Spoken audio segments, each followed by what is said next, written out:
कद बड़ा, अरमान बड़े, हौसला बड़ा और देश में नाम बड़ा। भारतीय राजनीति में मुस्लिमों के मुद्दों पर खुलकर बोलने वालों का जब जब जिक्र होगा, उसमें ओवैसी का नाम सबसे पहले पैदान पर होगा। लेकिन कहानी ये नहीं है। खबर यह है कि जिस बीजेपी पर हैदराबाद के चार मीनार की चौहद्दी से दिल्ली की हुकूमत को ललकारते थे, उन्हीं को आज ओवैसी की पार्टी ने दोस्त बना लिया है। कहते हैं शायरी जबान का निचोड़ होती है। इन दोनों पार्टियों के गठबंधन पर मुझे दो लाइन याद आ गई, सोचा आपको सुनाते हुए आगे बढ़ूं। कुछ यूं है, बड़ी जल्दी बदल गया तेरे लहजे का रंग, कल तलवार थी बातों में आज दोस्ती का ढंग। असदुद्दीन ओवैसी की पार्टी यानी AIMIM पर अक्सर बीजेपी की बी टीम होने का आरोप लगाए जाते हैं, लेकिन महाराष्ट्र के BMC चुनाव में कुछ ऐसा ही हुआ कि ओवैसी की पार्टी ए टीम के रूप में उभर कर सामने आई। दरअसल अकोला के अकोट में बीजेपी ने बहुमत का आंकड़ा हासिल करने के लिए AIMIM के साथ गठबंधन कर ली है।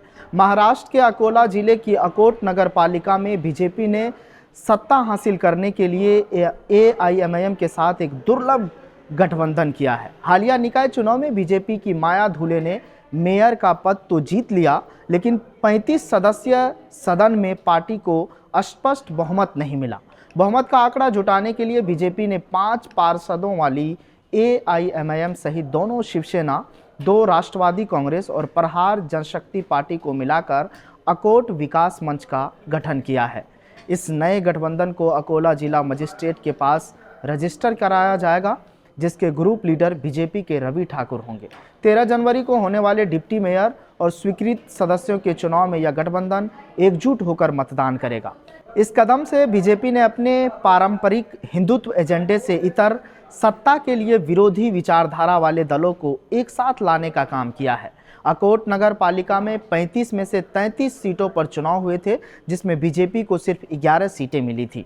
बहुमत न होने की वजह से बीजेपी ने पार्टी विद डिफरेंस के अपने दावे को किनारे रखकर ओवैसी की पार्टी से गठबंधन किया है। दिलचस्प बात यह है कि मेयर चुनाव में बीजेपी की माया धुले ने AIMIM की उम्मीदवार फिरोजाबी सिकंदर राणा को ही 5271 वोटों से हराया था। अब वही AIMIM बीजेपी के नेतृत्व वाले विकास मंच का हिस्सा बन गई है, जिससे राजनीतिक गलियारों में चर्चाएं तेज है।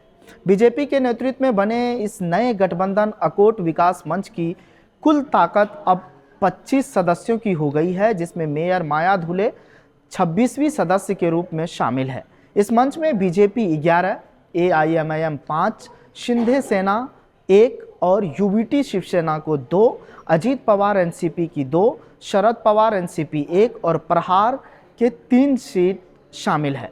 गठबंधन के ग्रुप लीडर रवि ठाकुर द्वारा जारी किया गया व्हिप अब AIMIM सहित सभी सहयोगी दलों के पार्षदों पर लागू होगा। फिलहाल इसको लेकर आपकी क्या प्रतिक्रिया है, आप कमेंट बॉक्स में ज़रूर बताएं। आपके कमेंट का स्वागत किया जाएगा। कैमरे के पीछे मिनहाज है, मेरा नाम सद्दाम करीमी है। आप मुझे जनतंत्र पर देख रहे थे, शुक्रिया।